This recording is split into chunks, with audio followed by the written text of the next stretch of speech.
Hi, welcome to my channel. I'm your host GL, and today I'd like to talk about fractional distillation. Fractional distillation is a fancy process that's used to separate different liquids from a mixture. Now, it might sound similar to simple distillation, but here's the key difference. In simple distillation, you just heat up the whole mixture and collect the vapor that comes off. But with fractional distillation, we use a special column that acts like a series of little distillation steps. As the vapors rise up through the column, the different liquids get separated out based on their boiling points. Pretty neat. You see, the lower boiling liquids vaporize first and condense at the top of the column, while the higher boiling ones take a little longer to make their way up. This allows us to collect the different components of the mixture one by one, instead of just getting a big old jumble. It's kind of like sorting laundry. You don't just throw all your clothes in the dryer at once, you do it in batches to keep things nice and tidy. Fractional distillation is a multi-step process, but let me break it down for you. First, we take the mixture we want to separate and heat it up in a boiling flask. As the liquid starts to vaporize, the vapors rise up into the fractionating column. Now, this column is the real magic maker. It's filled with a bunch of trays or plates, and as the vapors move up, they hit these trays. The different liquids in the mixture have different boiling points, so they'll condense at different heights in the column. The lower boiling liquids will condense near the top, while the higher boiling ones hang out closer to the bottom. From there, we can collect the condensed liquids as they drip down the column. This allows us to gather the individual components of the mixture, rather than just getting one big jumbled mess. It's kind of like a fancy sorting machine, if you will.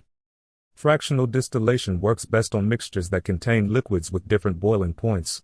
Think about something like crude oil. It's a complex mixture of all sorts of hydrocarbons, each with its own unique boiling temperature. By running it through a fractional distillation column, we can separate it into different products like gasoline, kerosene, and diesel fuel. Another common example is alcohol production. When you ferment things like grains or fruits, you end up with a mixture of water and ethanol.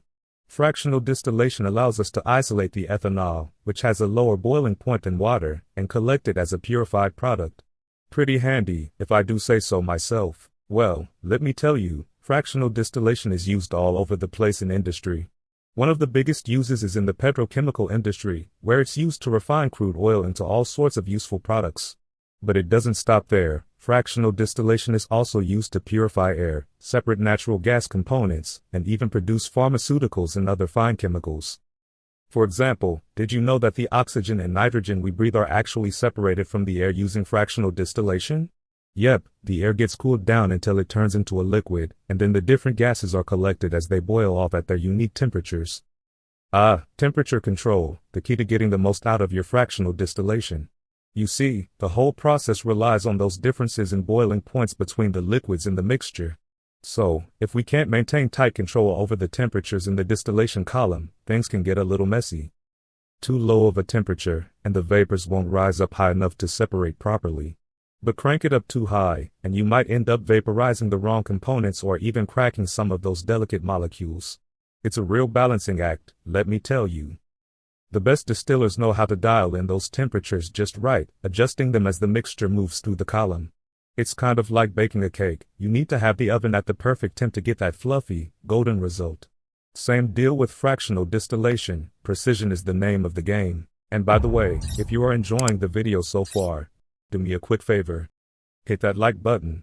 It really helps support the channel. And it only takes a second. The age-old battle of fractional distillation versus chromatography. Both are powerful separation techniques, but they each have their own strengths and weaknesses. In general, fractional distillation tends to be a bit more efficient when it comes to separating out larger volumes of a mixture. The continuous flow through the column allows us to process a lot of material at once.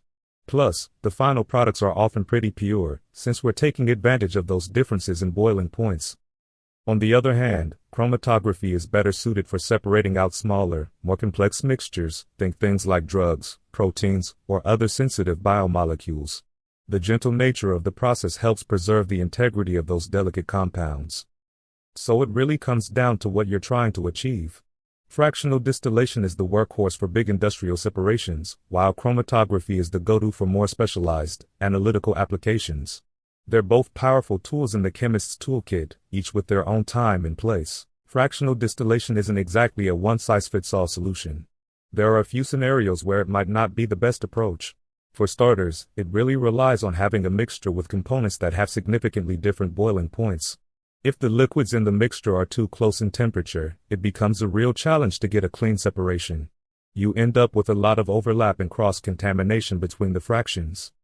Another limitation is that fractional distillation is not so great at separating out azeotropes, those pesky mixtures where the vapor and liquid compositions are the same. Water and ethanol, for example, form an azeotrope that's tricky to break apart using just distillation. And let's not forget about the energy costs. Heating up all those liquids and maintaining precise temperature control takes a ton of energy. For some applications, the high operating costs might make fractional distillation a less viable option. But don't count it out just yet, my young chemists. Fractional distillation is still an incredibly useful technique, even with its limitations. It's all about knowing when to use the right tool for the job. If you're looking for exercises to test your knowledge, there is a link in the description for you. Thanks for sticking around till the end. If you enjoyed the video so far and want to see more content like this, make sure you hit that subscribe button. Thanks for watching.